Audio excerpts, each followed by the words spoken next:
Dua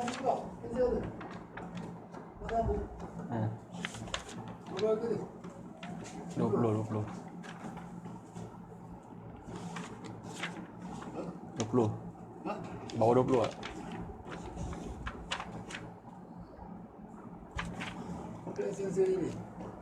Solar. Pakai solar.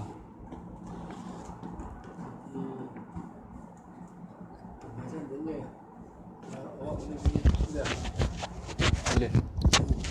Bila? Boleh. Boleh. InsyaAllah. Boleh. A'udzubillahi minasyaitonirrajim. Bismillahirrahmanirrahim. Assalamualaikum warahmatullahi taala wabarakatuh. A'udzubillahi minasyaitonirrajim. Bismillahirrahmanirrahim. Nawaina ta'alluma wa ta'lim wa tadhakkura wa tadhkir wa naf'a wal intifa' wal ifadata wa istifada wal hasa 'ala tamassuki bi kitabillahi ta'ala wa bi sunnati Rasulillah sallallahu alaihi wasallam wa dilalati 'ala al huda wa du'a ila al khair ibtigha wajhillahi ta'ala wa mardati wa qurbihi wa thawabihi subhanaka la 'ilma lana illa ma 'allamtana innaka antal alimul hakim rabbi shrah li sadri wa yassir li amri wahlul 'uqdatam min lisani yafqahu qawli ya fattahu ya alim ya fattahu ya alim ya fatahu ya alim iftah alaina fathan qariban bi rahmatika ya arhamar rahimin. Alhamdulillah, sahabat-sahabat yang dikasihi Allah Subhanahu Wa Taala, bertemu kita sekali lagi dalam perbincangan ataupun muzakarah atau perbahasan perbicaraan kita dalam kitab Mukhtasar Latif karangan Imam Bafdal Al-Hadrami. InsyaAllah pada malam ini ataupun pada hari ini kita akan sambung perbicaraan kita tentang bab faslun fi nawaqidil wudu, bab membicarakan tentang perkara-perkara yang membatalkan wudu. A'udzubillahi minasyaitonirrajim. Bismillahirrahmanirrahim. Qala musannif rahimallahu taala wa nafa'ana bi ulumihi wa ulumi syekhina fi daraini amin. Faslun fi nawaqidil wudu wa yanqudul wudu'a arba'atu asya'. Al-awwalu al-khariju min ahdi sabilaini al-qubuli wad-dubur.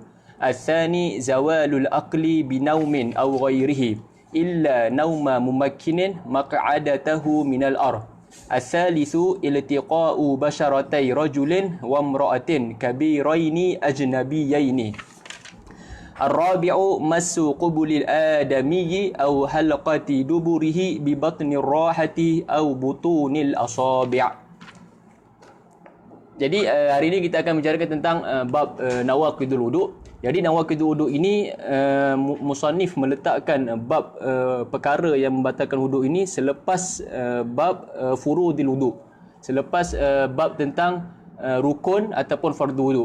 Ala asas atas dasar wudu itu terjadi dahulu. Okey, taharah itu terjadi dulu, kemudian akan datang hadas yang menyebabkan wudu kita terbatal ataupun wudu kita dah tak boleh pakai, menjadikan kita tukarlah status kita daripada tahir ala taharah kepada alal hadas, muhdis, hadasul asghar. Jadi bila disebut hadas ini maka itlaq hadas ini akan membawa makna kepada hadas asghar. Dalam ghalib ataupun dalam ibarah fuqaha, sekiranya disebut hadas secara itlaq, secara kosong tanpa ada qaid, maka makna hadas ini adalah hadas asghar. Jika ingin membicarakan tentang hadas akbar, kita akan qayyidkan, kita akan takyidkan dengan perkataan akbar. Jadi di sini nawaqidul wudu ini setengah ulama ataupun setengah musannif meletakkan tajuk ataupun menamakan bab nawaqidul wudu ini sebagai babul ahdas ataupun asbabul hadas ataupun babul hadas. Okey, jadi pentinglah untuk kita tahu tentang nama-nama tajuk ini. Kerana apa? Kerana misal kata kita nak cari di sebahagian kitab, kita tak jumpa perkataan nawaqidul wudu, ataupun kita tak jumpa perkataan mubtilatil wudu, perkara-perkara yang membatalkan wudu. Tapi setengah ulama meletakkan tajuk babul hadas ataupun babu asbabul hadas ataupun babul ahdas. Ada ulama kata babul ahdas, menamakan bab itu sebagai ahdas itu lebih aula daripada perkataan nawaqid dan juga mubtilat. Ala kulli hal, perkara-perkara yang membatalkan wudu dalam mazhab Syafi'i ada 4 sahaja. Okey, di sini kita ada 4. Wa yanqudul wudu arba'atu asya', ada 4 mahsur. Okey, arba'atu asya' faqat. Okey, tidak ada 5 dan sebagainya. Dan semua perkara yang membatalkan wudu, 4 perkara ini adalah perkara yang ghairu ma'qulil makna. Okey, maksudnya benda ni seperti ta'abudian. Okey, sebagai ta'abud lah kita dengan Allah SWT. Dan kemudian benda ni tidak boleh dikiaskan dengan perkara-perkara lain. Okey, dalam mazhab Syafi'i hanya ada 4 saja. Adapun masalah contoh yang lain ataupun sebahagian mazhab yang lain, contohnya memakan lahmul juzur. Perkara yang membatalkan wuduk adalah makan daging unta sebagainya. Kemudian contohnya menyentuh faraj bahimah, okey, faraj kemaluan binatang. Okey, setengah ulama meletakkan itu adalah perkara yang membatalkan wudu. Ataupun banyaklah contoh lain yang selain daripada 4 yang akan disebutkan nanti. Dan perkara-perkara yang selain daripada 4 yang akan disebutkan yang bukan dalam mazhab Syafi'i ini, hanyalah ulama meletakkan itu adalah sebagai perkara sunat saja untuk kita berwuduk untuk muraah mazhab lain. Tapi dalam mazhab Syafi'i, perkara yang membatalkan wudu hanyalah ada 4 sahaja. Okey, yang pertama apa? Yang pertama, keluar sesuatu daripada kubur dan dubur. Yang kedua, hilang akal. Yang ketiga, bersentuh lelaki dan perempuan ajnabi, kulit ke kulit. Dan kemudian yang keempat ada menyentuh kemaluan. Okey, seseorang menyentuh kemaluan, sama ada lelaki atau perempuan. Okay, kita akan bahaskan satu persatu pada hari ini insya-Allah 4 perkara ini secara tafsil, secara terperinci insya-Allah. Jadi kat sini faslun fi nawaqidul wudu. Jadi nawaqid ini al-murad nawaqid ini seperti asy-syarih menyebutkan, al-murad biha huna al-asbab allazi yantahi biha al-wudu. Okay, sebab-sebab yang menyebabkan wudu itu berakhir. Maksudnya wudu kita tak boleh pakailah. Maksudnya apa? Bila kita dah berwudu, kemudian kita melakukan salah satu daripada 4 perkara yang membatalkan wudu ini. Contohnya kita dalam menyentuh ataupun telah keluar sesuatu daripada kubur atau dubur kita. Terkentutlah, okay, contoh. Okay, kita berwudu, kita dalam keadaan wudu, kemudian kita terkentut. Jadi boleh tak kita semayang? Jadi kita tidak boleh semayang. Sebabnya apa? Wudu kita yang kita ada sebelum kentut itu telah habis. Tempoh telah habis. Maksudnya dia tidak boleh gunakan lagi. Dan kita berada dalam keadaan hadas. Berada dalam keadaan hadas. Okey, itulah makna hadas. Salah satu makna daripada makna hadas, iaitu asbab allazi yantahi biha al-wudu. Sebab-sebab yang menyebabkan wudu kita berakhir, yantahi, khalas, okey, musyaghal, okey, kharaja min waktu salahiyah, okey, muhdis, okey, kita dah jadi muhdis, hadas asghar, okey. Asbab allazi yantahi biha tuhur ataupun allazi yantahi bil wudu, ini adalah salah satu makna, salah satu takrif daripada takrifat al-hadas. Okey, takrif pertama. Okey, takrif yang kedua dalam hadas adalah amrun i'tibari yaqumu bil a'dha yamna'u min sihhati shalah haitsu la murakhas. Jadi takrif kedua dalam hadas adalah perkara amru i'tibari. Ada perkara dalam badan kita yang menyebabkan kita ni tidak boleh solat. Okey, hinggakan sebahagian ulama menyebutkan yang waliullah dia nampak sekiranya seseorang berwuduk ni, dia nampak perkara-perkara yang i'tibari ni yang menghalang daripada solat ni, daripada wuduk kita. Ulama nampak seperti dosa-dosa telah jatuh berguguran selepas berwuduk. Dan nak ceritanya hadas ini adalah amru i'tibari, perkara yang syarak ni meletakkan seperti di dalam badan kita ni ada satu perkara iktibar maknawi yang tak nampak, yang menyebabkan kita ni tidak boleh masuk ke dalam solat. Jadi yang kita berwuduk tu, kita membersihkan segala kotoran-kotoran maknawi tu. Jadi ini salah satu, ni ada takrif kedua lah, di mana ulama-ulama dulu dia nampak, ataupun sebagai ulama besar dia nampak dosa-dosa berguguran dengan selepas kita berwuduk. Begitu takrif kedua. Takrif yang ketiga adalah al-man'u al-mutarattabu ala zalik. Okey, ini 3 takrif tentang hadas. Okey, yang pertama sebab yang kita belajar sekarang ini, nawaqidul wudu, sebab yang tahi biha al-wudu. Yang kedua amrun i'tibari, amru i'tibari yaqumu bil a'dha yamna'u min sihhati shalah haitsu la murakhas. Dan kemudian yang ketiga al-man'u al-mutarattabu ala zalika. Al-man'u ni maksudnya perkara-perkara yang melarang kita dengan sebab kita berhadas. Okay, dengan sebab adanya 4 perkara yang kita buat ni, yang kita buat, yang kita akan bicarakan ni, 4 perkara yang membatalkan wuduk ni, kita dilarang melakukan beberapa ibadat. Okey, ada 6, ada 4 perkara. Itu nanti bab selepas ini, ma yuhramu bil hadas. Okey. Kemudian kita masuk terus perkara yang pertama dalam 4 perkara di dalam mazhab Imam Syafi'i. 4 perkara, satu daripada 4 perkara yang membatalkan wuduk. Jadi salah satu perkara yang pertama dalam perkara yang membatalkan wuduk ialah al-khariju min ahadis sabilaini al-qubul wad dubur. Al-khariju itu adalah al-khariju itu bizat bukanlah membatalkan wuduk, tetapi sekiranya dia keluar. Okey, makna al-kharij itu adalah kharaja kharij. Okey, keluar sesuatu daripada dua jalan, ataupun daripada kubul ataupun daripada dubur kita. Kita keluar sesuatu daripada kubur atau juga dubur. Apa-apa saja, ayu sifat. Okey, sama ada benda tu ghalib ataupun ghairu ghalib, mu'tad ghairu mu'tad, benda tu nadir. Okey, keluar masalah hatta ulama beritahu sekiranya keluar kentut di kubul. Kentut bukan di dubur tapi kentut di kubul. Okey, ini yang tasawwur untuk perempuan lah. Okey, contoh yang nadir. Okey, nadir sangat jarang ataupun boleh kata mustahil berlaku. Okey, tapi sekiranya dia keluar juga sesuatu daripada kubur ataupun dubur, darah ke, batu ke, hatta cacing, kalau keluar sama ada benda tu suci ataupun tak suci, maka sekiranya keluar sesuatu daripada kubur dan dubur kita, maka wuduk kita terbatal. Okey, wuduk kita terbatal. Okey, sebab tu dia kata rih aw ghairihi sawaun kana al-kharij mu'tadan aw ghairu mu'tad. Sama ada yang keluar itu perkara yang mu'tad, yang biasa, ataupun ghairu mu'tad, perkara yang luar biasa, yang tidak biasalah. Okey, seperti tadi saya beritahu, contohnya kentut di kubul. Kemudian rutban au jafan, kering ataupun basah, walau daman, walaupun darah. Okay, walaupun darah. Jadi apa-apa yang keluar daripada kubul ataupun dubur kita, apa-apa bentuk sekalipun, hatta cacing sekalipun, kan, dia keluar, maka batallah wuduk kita. Batallah wuduk kita dan kita dikategori sebagai muhdis. Okay, tapi dalam perkara-perkara, dalam semua perkara yang keluar, yang terkeluar daripada sabilain kita, kubur dan juga dubur, ada satu jenis saja yang dikecualikan daripada nawaqid ini, daripada naqid wuduk ini. Yang dikecualikan itu adalah mani. Okay, kecuali mani. Sekiranya mani terkeluar daripada kubur dan dubur kita, maka wuduk kita tidak batal.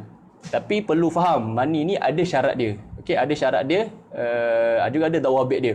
Jadi mani, kecuali mani. Jadi mani yang dimasukkan ini adalah syarat yang pertama, adalah mani itu adalah mani diri dia sendiri. Okey, mani diri dia sendiri. Mani syakhsin nafsihi.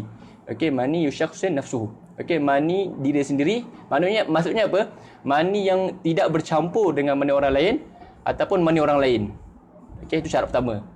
Okey, syarat yang kedua, mestilah mani yang keluar itu adalah keluar kali pertama. Keluar kali pertama. Okay, kita akan terangkan syarat mani yang tidak membatalkan wuduk ini. Okey, jadi syarat pertama tadi apa? Syarat pertama adalah mani diri sendiri. Okey, mana mani diri sendiri ini sekiranya memang dia keluar. Okey, ulama beritahu beberapa surah lah, beberapa gambaran macam mana mani terkeluar daripada diri sendiri. Okey, contohnya nazar. Okey, nazar dengan zaujahnya ataupun halilahnya, kemudian keluar mani. Okey, keluar mani dalam keadaan dia qaid mumakin. Okey, contoh, keluar mani. Jadi bila dia keluar mani dalam keadaan yang hal sebegitu, dan kemudian mani itu adalah mani diri dia sendiri. Okey, mani dia sendiri, dan kemudian mani itu adalah mani keluar kali pertama.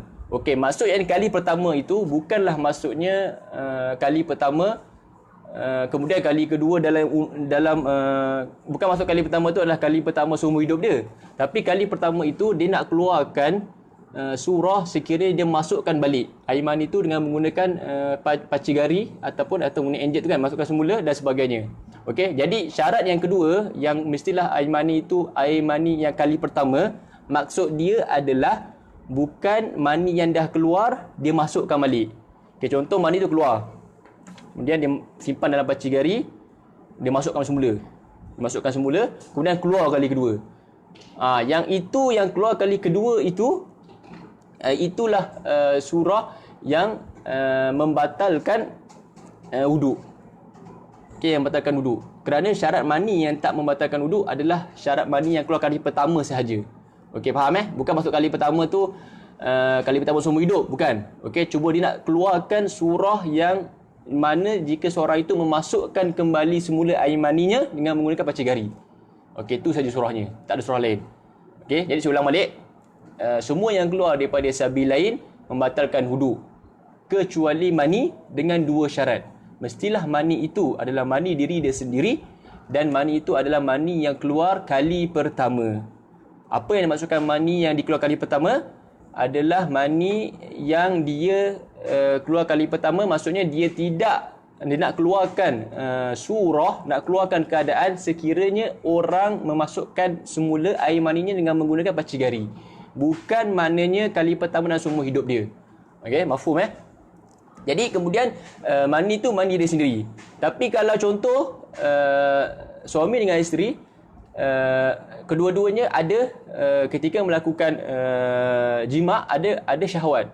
Dan kemudian maninya suami bercampur dengan mani isteri. Wajib tak mandi? Batal tak wuduk? Batal. Batal wuduk dan wajib mandilah. Wajib mandi tu itu cerita memang wajib lah. Ni kita cerita tentang wuduk. Jadi batal tak wuduk dia? Batal. Tapi yang keluar tu mani. Memang keluar tu mani. Tapi sekarang mani dia tu bercampur dengan mani orang lain. Suami dan isteri bercampur. Sebab kita syaratkan mani yang tak membatalkan wuduk adalah mani diri sendiri. Bukan mani yang bercampur. Ataupun seorang perempuan dia sedang tidur. Ataupun saghirah yang tidak ada, yang kecil lah. Ataupun budak kecil. Dia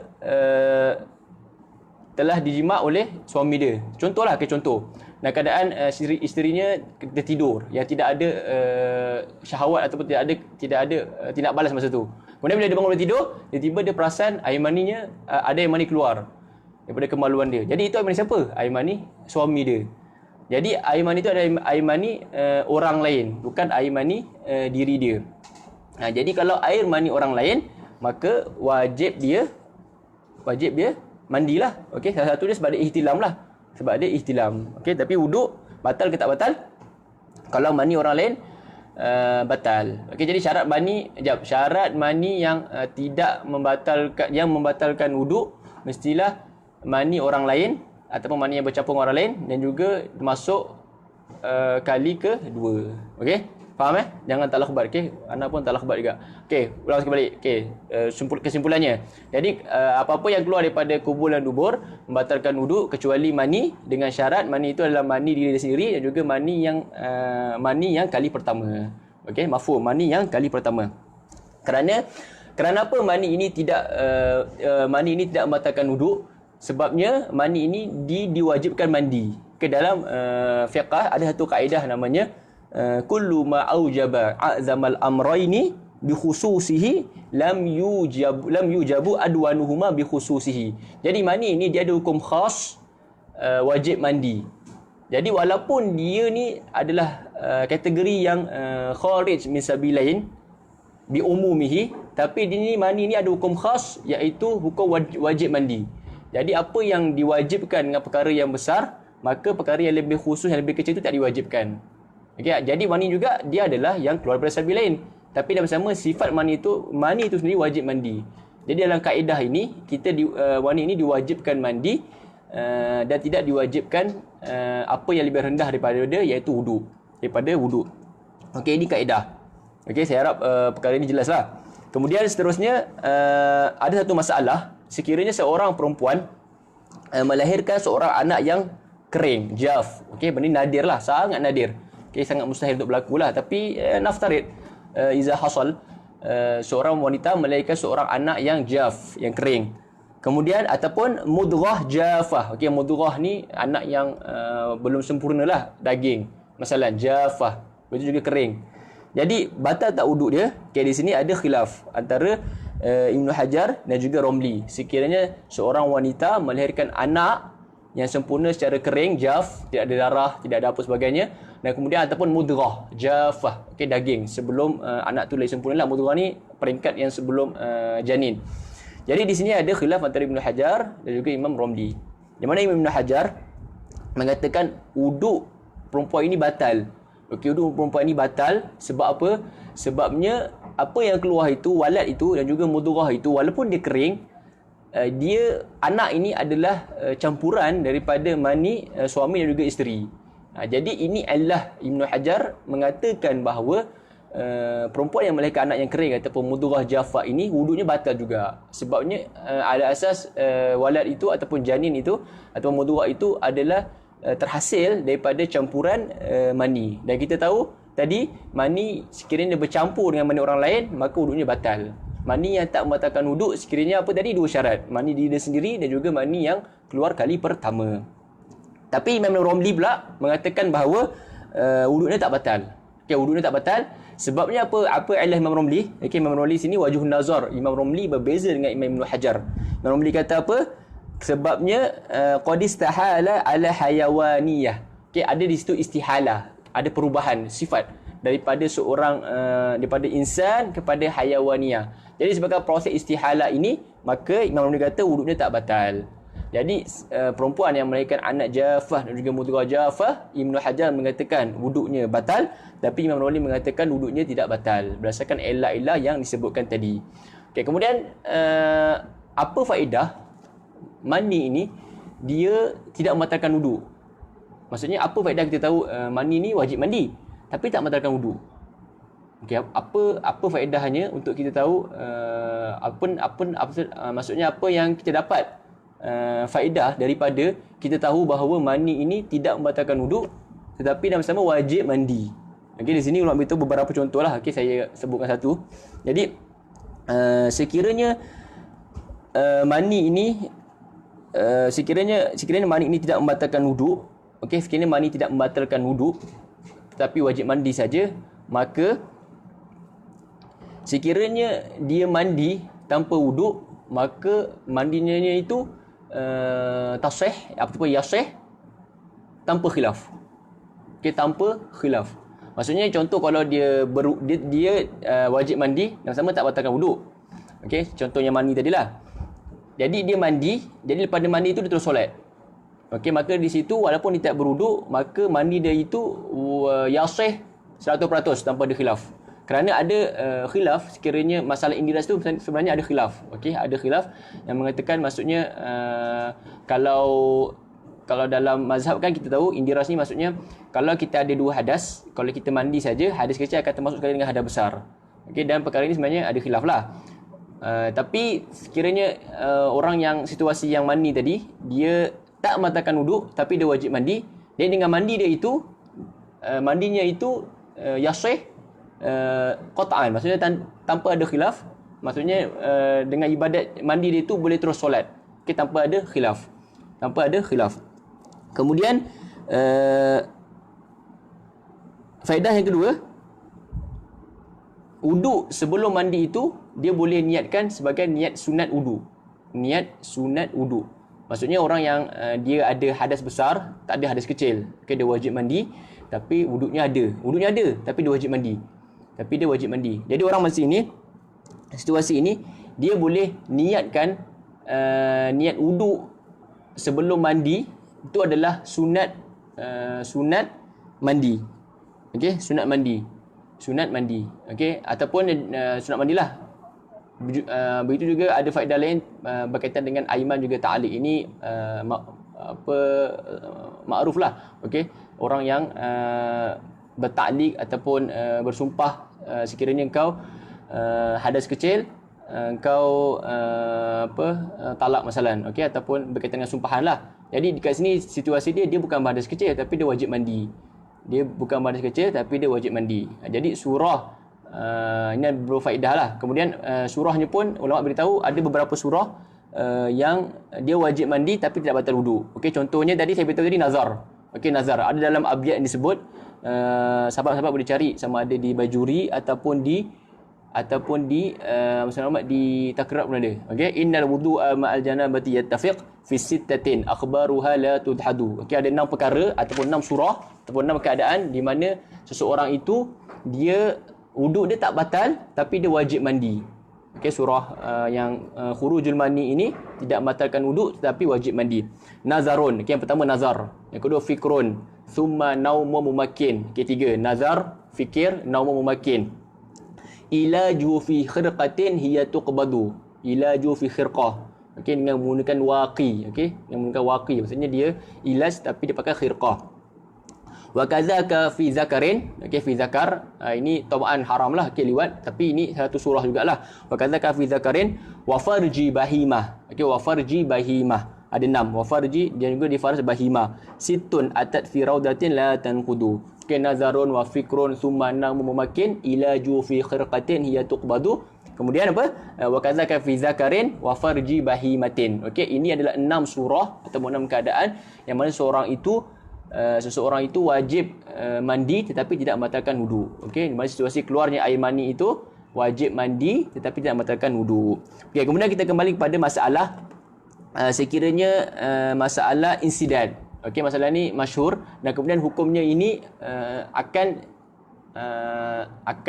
menjadi hukum zakar lah ataupun hukum faraj. Okey, masalah insiden. Insiden ni apa? Maksudnya kemaluannya dia tu insiden tertutup. Disebabkan tertutup daripada sejak lahir ataupun disebabkan arid. Ada masalah kemalangan ataupun ada apa-apa kesakitan, kemudian doktor tutup kemaluan dia dan buat lubang yang baru. Okey, ini namanya masalah insiden. Kita masalah insiden ni ada 3 keadaan. Yang pertama sekiranya insiden khalqi ataupun insiden asli. Maksudnya budak itu ataupun bayi itu daripada lahir, kemaluan dia ada tetapi tidak berfungsi, insiden, mati. Seorang macam tak ada lah. Okay, ada bentuk, ada rupa kemaluannya tetapi tidak keluarkan najasah, tidak keluarkan bol ataupun ghaid. Okey, namanya insiden asli. Daripada lahir kemaluan dia tidak berfungsi. Dan kemudian masalah doktor buka lubang daripada badan dia untuk keluarkan najis lah, keluarkan lubang. Jadi apa hukum sekiranya keluar sesuatu daripada lubang yang dibuka itu dan orang ini berada situasi adalah insiden khalqi, tertutup secara semula jadi. Jadi sekiranya doktor membuka mana-mana lubang dalam badan dia untuk keluarkan najis, maka lubang-lubang itu akan menggantikan hukum kemaluan dia. Jadi apa-apa yang keluar daripada situ seperti keluar daripada lubang sabilai dia yang asli. Sekiranya keluar ghaid ataupun baul, batal wudu. Kalau disentuh, orang yang menyentuh itu batal wudu. Seperti itu. Okay? Seperti hukum sabilain. Okay? Seperti hukum sabilain. Jadi sekiranya orang itu insiden asli dan kemudian dibuka lubang di mana-mana di badan dia, maka lubang itu akan menggantikan hukum zakat ataupun hukum kemaluan dia dan batal sekiranya sesuatu keluar daripada lubang tersebut. Ini surah yang pertama iaitu insiden asli. Kemudian surah yang kedua insiden arid.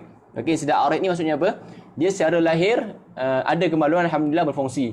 Kemudian datang sakit ataupun kemalangan menyebabkan kemaluan dia tidak berfungsi dan kemudian doktor akan buka lubang. Okey, kita akan tengok lubang tu buka di mana. Sekiranya lubang itu dibuka di bawah pusat ataupun di atas pusat. Sekiranya lubang itu dibuka di bawah pusat, maka apa-apa yang keluar daripada lubang di bawah pusat, maka batal wuduknya. Okey, kencing ke apa. Tapi kalau lubang tu dibuat di atas pusat dan keluar daripada situ kencing dan sebagainya, tak batal wuduknya. Jadi kalau insiden arid, kita akan tengok lubangnya di mana. Kalau lubangnya di bawah pusat, hukumnya seperti hukum kemaluan asal. Tapi kalau lubangnya dibuat di atas pusat, maka tidak ada ahkam yang berkaitan dengannya. Hatta walaupun sekalipun yang keluar itu ghaid ataupun baul dia. Ini insiden arid, surah yang kedua. Kemudian surah yang ketiga, kemaluan asal dia maftuh. Okey, berfungsi dengan baik. Tapi doktor ataupun dia buka satu suqbah, dia buka satu lubang lain. Okey, dia buka satu lubang lain. Jadi tidak ada ibrah lubang lain. Ibrahnya pada makan al-asli. Okey, ini saya ringkas tentang masalah insiden ataupun masalah tentang membuat lubang ataupun membuat saluran kemaluan baru. Okey, ini adalah surah pertama. Okey, habis tentang naqid yang pertama iaitu al-kharij minas sabilain. Kubur juga dubur. Itu sebab yang pertama, perkara yang membatalkan wudu. Okay, kita masuk sebab yang kedua. Okay, sebab yang kedua, perkara yang membatalkan wudu adalah zawalul aqli. Okay, hilangnya akal. Binaumin, sama ada dengan tidur ataupun dengan selain tidur. Apa-apa saja yang situasinya akalnya hilang. Gila, mabuk, sakran, irma, pengsan, kesawar dan sebagainya. Apa-apa yang zawalul aql. Okay, jadi dia betul sini minawaqidul wudu zawalul aqli binaumin au ghairihi. Okey, contohnya naum, tidur. Okey, tapi tidur ni bersyarat tidur ni mestilah tidur yang ghairu mumakkin. Okey, tidur ghairu mumakkin ni maksudnya tidur yang di mana punggungnya tidak mumakkin dengan tanah. Sama ada tidur keadaan baring ataupun dia tidur dalam keadaan duduk tapi punggungnya tidak melekat dengan tanah. Ada ruang antara punggungnya di belakang badannya dengan tanah itu ada ruang. Okey, kita akan kupas lepas ni. Jadi tidur ini ada qaid, ada istisna, kecuali naum mumakkin, maq'adatu minal ar. Jadi contoh zawal aqli tadi al-ighma wa sakran dan juga al-junun. Okey, junun, ighma dan juga sakran. Di dalam ighma nanti ada setengah surah yang mana sama ada apa-apa bentuk ataupun situasi hilang akal. Contohnya dia terkena sihir masalan. Okey, itu pun salah satu surah zawalul aql. Dan walaupun berlakunya itu hanyalah masa yang sedikit, beberapa detik saja. Walaupun berlaku tu hanya tempoh yang sekejap, tapi sekiranya berlaku zawalul aqli dengan sihir ataupun dengan ubat, dia makan ubat tiba dia rasa macam hilang upaya untuk hilang upaya fikiran. Okey, akal dia hilang walaupun sekejap. Ataupun Imam Bajuri pernah beritahu satu surah di hammam. Okey, hammam yang dimasukkan sini macam spa lah zaman sekarang, tempat untuk manaskan badan. Macam spa lah, okay? Bukan spa, tempat macam manaskan badan, hammam. Ada satu keadaan dia macam hilang akal, dia macam tak boleh hilang deria pemikiran dan sebagainya. Okey, seperti ighma, seperti pengsan walaupun sekejap. Itu pun masuk dalam perkara yang batalkan wudu. Jadi itu pun akan menyebabkan wudunya terbatal dan perlu dia ambil wudu untuk mengangkat hadas dia.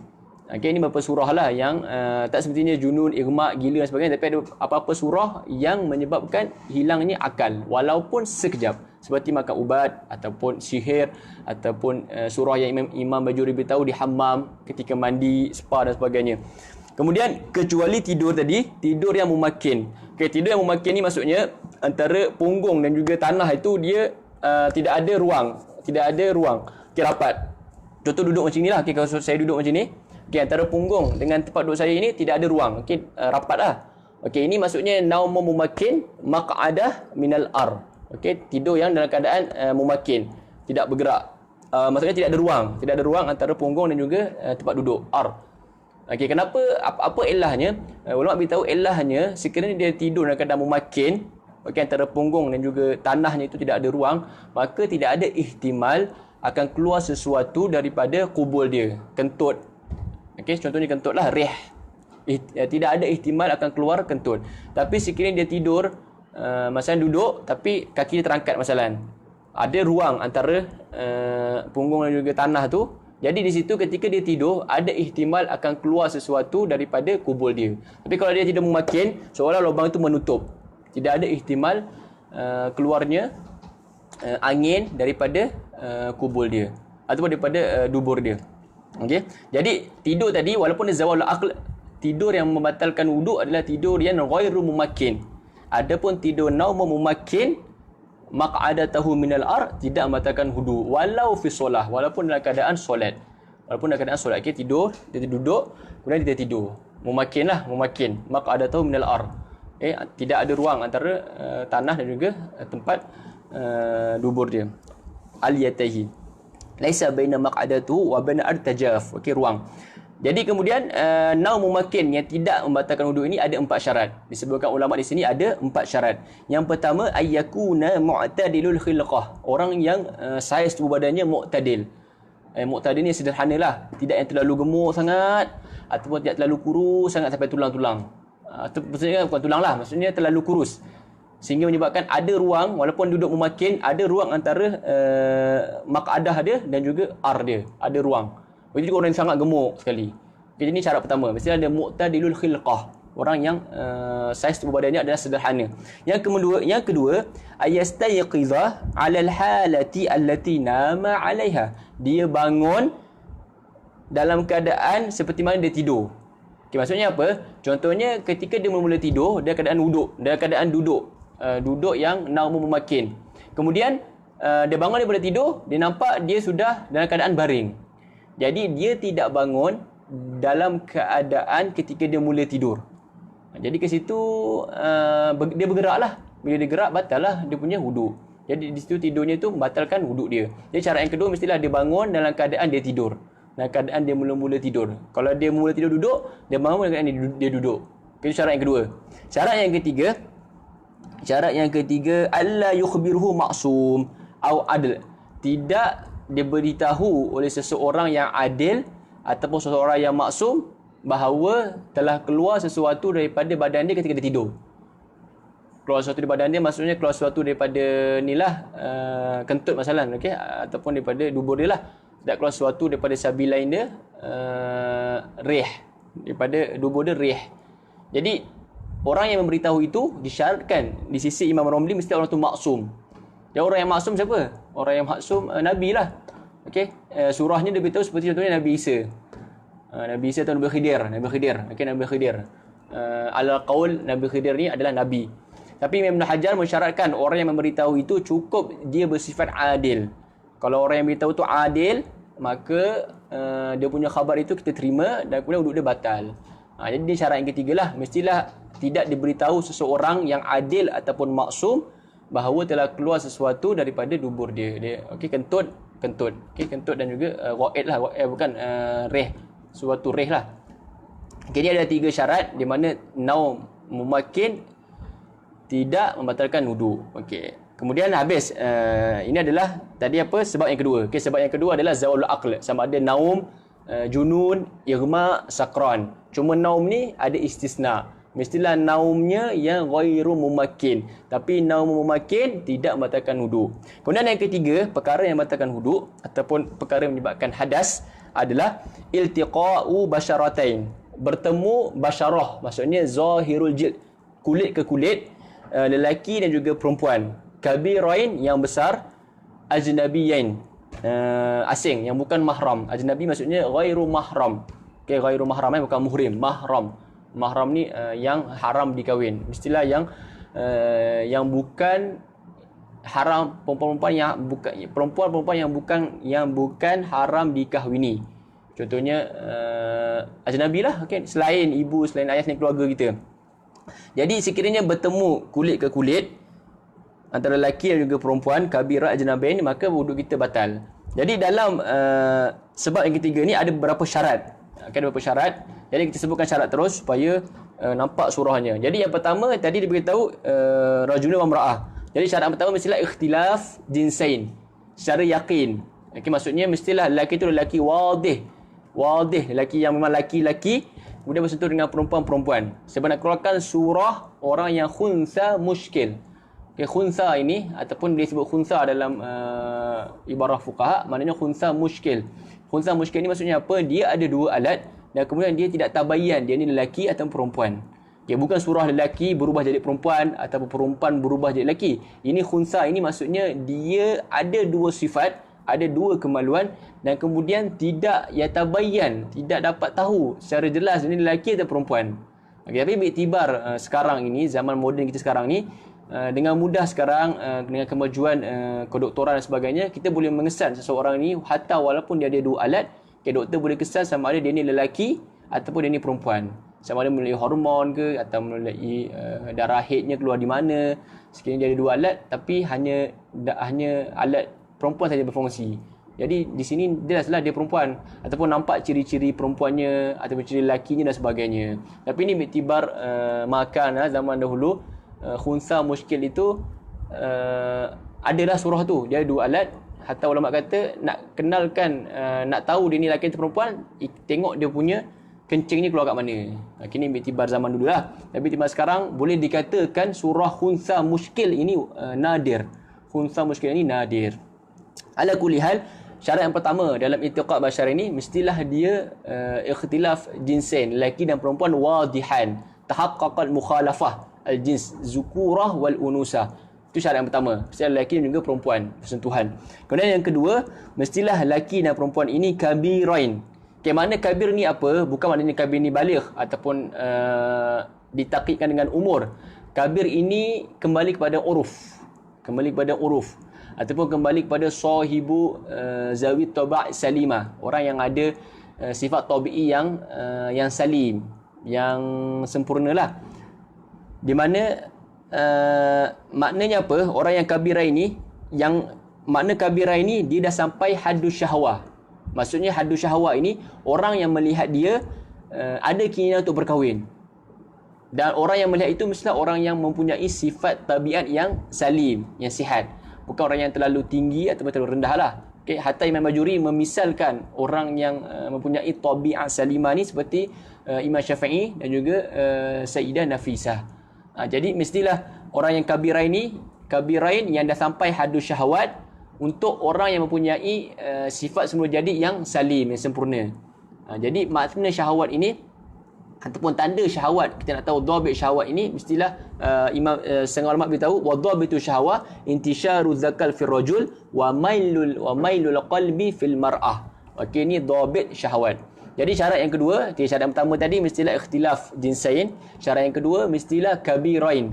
Masuk kabirain ni dia dah sampai haddus syahwah. Okey, masuk haddus syahwah ini kembali pada uruf. Haddus syahwah ni bukan kembali kepada umur ataupun tahun. Tak. Dia kembali kepada haddus syahwah. Orang yang mempunyai semula jadi tabiat salimah, tengok seorang ini dah sampai bersyahwat ataupun tidak. Okey, tanda syahwat untuk lelaki intisyarul zakar, tanda syahwat untuk perempuan mailul qalbi. Mailul qalbi. Itu syarat yang kedua. Kemudian syarat yang ketiga adamu mahramiyah ataupun ajnabiyah. Okey, adamul mahramiyah. Adamul mahramiyah bil nasab, bil qarabah ataupun bil musahara. Okey, makruf. Kemudian yang keempat mestilah iltiqa bi ghairi hail, tanpa lapis. Okey, mubasyarah. Okey, basyarah dengan basyarah lah. Iltiqa secara tanpa ada lapis, jadi ini adalah empat syarat yang membatalkan wuduk sekiranya bersentuh lams ataupun iltiqa basyarah kulit ke kulit antara lelaki dan perempuan yang besar yang dah sampai hadus syahwat ajnabi. Okey, ajnabi maksudnya apa? Bukan mahram. Sekiranya yang bersentuh kita mahram kita, sama ada mahram itu bin nasab. Okey, ada 7. 1, 2, 3, 4, 5, 6, 7 lah makruf. Mak kita, bin, kemudian amma, khala, pakcik ataupun makcik kita yang betul. Pakcik-makcik kita yang betul. Mana yang betul ni yang memang adik-beradik mak ayah kita yang perempuan. Kalau yang bukan adik-beradik mak ayah kita yang betul, dikira ajnabi lah, dan kita boleh kahwin. Kemudian bintul akhi, bintul ukhti, okay, anak buah kita, anak buah. Okay, ni yang 7 ini 6. Okey, 7 ini bin nasab. Sama juga bi radha'ah, kemudian musara ada 4. Okey, makruf. Musara 4. Okey, ini adalah tentang ini adalah sebab yang kedua. Okey, sebab yang ketiga. Sebab yang ketiga membatalkan wuduk iaitu bertemu kulit ke kulit antara lelaki dan juga perempuan ajnabiyin. Dan kemudian kita dah terangkan 4 syarat. 4 syarat dalam membatalkan wuduk sekiranya bersentuhan kulit lelaki dan juga perempuan. Kemudian seterusnya yang terakhir. Okay, yang terakhir adalah mas. Okey, tadi lams ataupun iltiqa. Yang kemudian yang keempat ini mas. Okey, menyentuh kubul adami au halaqati dubur untuk perempuan, bi batnir raha au butunil asabi'. Jadi perkara yang keempat dalam membatalkan wuduk adalah menyentuh kemaluan lelaki. Menyentuh kemaluan adami, kubul ataupun dubur. Okey, ataupun halaqah dubur, kubul ataupun kemaluan lelaki atau perempuan lah, dengan bibatni roha. Jadi bila disebut emas ini mestilah ataupun dia berkait dengan roha, butunil batni roha. Okey, ni roha, okey, ni batin dia, batni roha, dan juga butun asabi'. Okey, butun asabi'. Jadi caranya macam mana nak tentukan batnul roha dan juga butunil asabi'? Okey, dengan seperti ini. Okay, kita rapatkan dua jari kita ni. Okey, kemudian kita tekan sedikit. Jadi apa yang bersentuhan dengan jari ataupun jari dengan jari kita ini, sekiranya kita menyentuh kemaluan kita atau orang lain, maka wuduk kita terbatal. Okey, wuduk kita batal hanyalah wuduk orang yang memegang saja. Batal wuduk orang yang memegang. Contohnya seorang ibu membersihkan kemaluan anaknya. Okey, kemaluan anaknya, ataupun seorang anak masalan, okey, menyentuh kemaluan orang tuanya yang sakit. Okey, contoh, okey, masal tanpa hail, tanpa ada lapis, maka bila bersentuh dengan menggunakan tangan ini, okey, batni rohan juga butun asabi', maka batal. Jadi kalau bersentuh daripada belakang tak ada masalah. Dengan kaki, contoh kita pakai seluar untuk lelaki, tiba-tiba kaki kita sentuh kemaluan kita, batal tak wuduk? Tak batal. Sebabnya yang batalnya sekiranya kita menggunakan ini, batnul roha dan juga butun asabi' yang bersentuhan seperti ini. Okey, batnul roha dan butun asabi'. Kalau ibu jari seperti ini. Apa yang bersentuhan ini? Apa yang bersentuhan ni? Sekiranya kita menyentuh kemaluan, maka batallah wuduk kita. Dan kemudian dalam emas ini yang batal wuduk hanyalah orang yang menyentuh sahaja. Tapi dalam lams tadi, perkara yang ketiga tadi, lamsu ataupun iltiqa ini, kedua-duanya batal. Kedua-duanya lelaki dan perempuan tu batal wuduk. Sama ada dia sengaja ataupun tak sengaja, terpaksa dan sebagainya, batal. Kedua-duanya batal. Mujarab bersentuh kulit ke kulit, lams, ajnabiyan itu, kedua-duanya batal wuduk. Tapi dalam mas ini, hanya orang yang menyentuh saja yang batal wuduknya. Ataupun yang disentuh, tidak batal wuduknya. Begitu dengan lams tadi, mayat lupa sebut. Mayat pun sama. Cuma mayat itu sekiranya yang menyentuhnya ajnabi, wuduk mayat itu tak batal lah. Yang batal hanyalah orang yang menyentuh. Sekiranya menyentuh itu ajnabi. Okey, kemudian yang keempat ini adalah masuk kubul adami aw halaqati dubur. Jadi menyentuh itu menyentuh kubul adami, terkeluar daripada adami al-bahimah. Sekiranya kita menyentuh faraj bahimah, tidak membatalkan wudu. Dan kemudian takrif takrif kubul dan juga dubur itu. Kalau lelaki kubulnya zakar lah. Kalau perempuan makruflah. Kemudian dubur itu halaqah dubur, syafarah, dekat syafarah tu. Okey, kemudian yang terakhir sebelum kita tutup muzakarah kita malam ni, tentang masalah udhun munfasil. Sekiranya anggotanya terpisah. Okey, anggotanya terpisah daripada badan, terpisahlah. Okey. Udhun munfasil sama ada dalam masalah lams ataupun mas. Okey, dia beritahu sini udhun munfasil. Contohnya zakar terpisah daripada badan. Okey, seorang perempuan menyentuh ataupun orang lelaki atau perempuan menyentuh zakar, dia jumpa zakar tepi jalan. Masalah. Okey, zakar infisal terpisah daripada badan. Sekiranya anggota itu baqiya ismuhu. Secara uruf dilihat kali pertama, ni zakar orang masalan. Okey, zakar. Sekiranya baqiya ismuhu, udhun munfasil ini kalau kita sentuh indah di sisi Imam Romli, maka wuduk kita batal. Jadi udhun munfasil sekiranya baqiya ismuhu yang qudul wudu inda Imam Romli. Tetapi inda Ibnu Hajar sekiranya dia berbaki setengah, nisfahu, sekiranya dia berbaki setengah batal, tapi kalau kurang daripada setengah tak batal. Jadi udhun munfasil ini ada khilaf kata Ibnu Hajar dengan Romli. Imam Romli dia tengok sekiranya masih dipanggil tak namanya zakar, contohlah, ataupun udhun munfasil itu apa-apalah, tangan ke kaki ke dalam bab lams. Kalau dalam bab mas ni zakar ataupun kubur ataupun dubur. Tapi indah Ibnu Hajar sekiranya Imam Ibnu Hajar dia mentafsirkan udhun munfasil ini, kita tengok dia ni sama ada dia ni tinggal setengah ataupun kurang setengah. Kalau dia tinggal setengah dan ke atas, dikira seperti hukum anggota tu batal. Tapi kalau dia kurang pada setengah, dia seperti maksudnya tak batal lah. Dia seperti bukan anggota lah, seperti daging dan sebagainya lah. Kita tak batal wudu. Okey, jadi saya terangkan sekali lagi secara ringkas. Udhun munfasil ataupun udhun muban, anggota yang terpisah daripada badan, apa-apalah.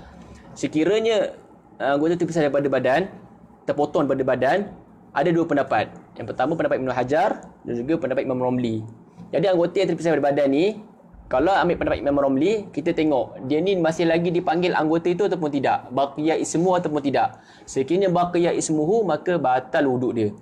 Batal wuduk kita lah kalau kita pegang. Kemudian di sisi Imam Ibn Hajar, dia tengok anggota tu tinggal setengah ataupun tidak. Kalau anggota tu tinggal setengah lagi, maka batal kalau kita sentuh. Tapi kalau anggota tu tinggal kurang daripada setengah, kalau kita sentuh, kita tidak batal wuduk kita. Okey, ini tentang permasalahan udhun munfasil ataupun udhun muban. Kemudian yang terakhir, perbezaan antara mas ini dan juga al-lams. Okey, ulama beritahu ada 8 perbezaan. Okey, setelah kita teliti, ada 8 perbezaan antara lams. Okey, masalah sebab membatalkan wuduk ketiga ini, lams, dua basyarah, lelaki dan juga perempuan ajnabi, dan juga masalah mas. Ada 8 perbezaan. Okey, saya sebutkan secara ringkas. Jadi yang pertama, perbezaan pertama antara lams dan juga mas, batalnya wuduk mas. Masalah mas tadi yang memegang kemaluan adami.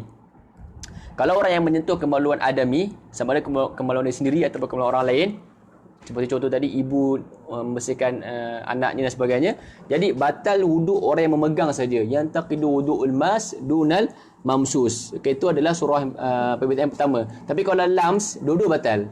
Tapi kalau mas seorang saja batal. Itu perbezaan yang pertama. Perbezaan yang kedua, la yastaritu ikhtilafun naw'. Ke dalam mas tidak disyaratkan mesti dua orang.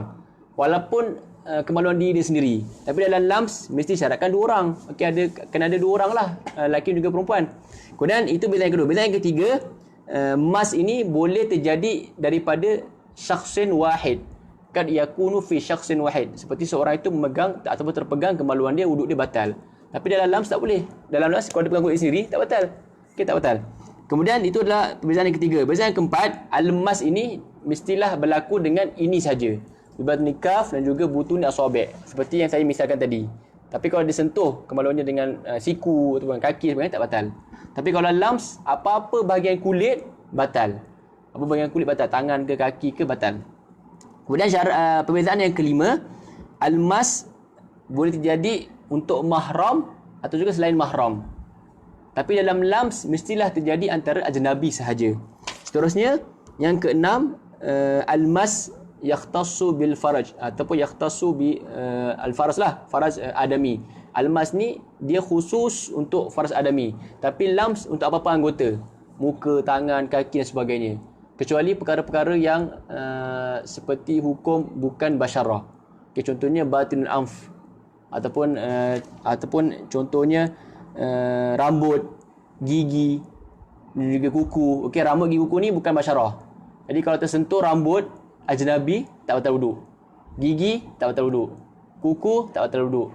Okey, batinul ain, batinul anf ataupun izam, okey, izam tulang yang terkeluar tersentuh tak batal wuduk. Okey, yang ini semua terkeluar daripada makna basyarah dalam masalah lams.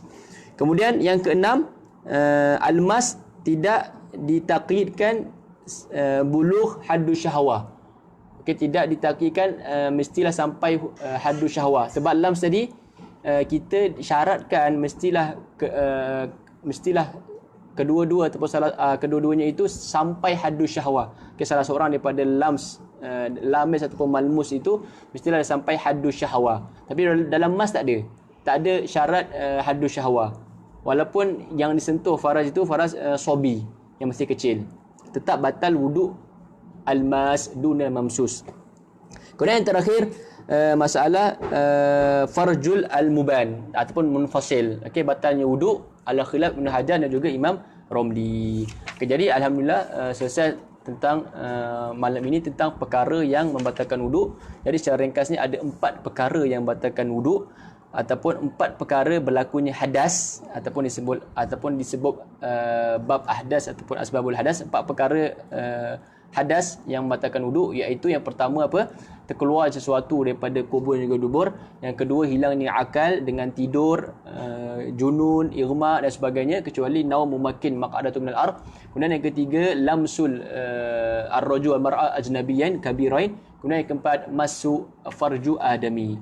Dan yang pertama tadi, khuruj sabilan illal mani. Okay, lupa, illal mani, kecuali mani, dengan 2 syarat yang disebutkan tadi.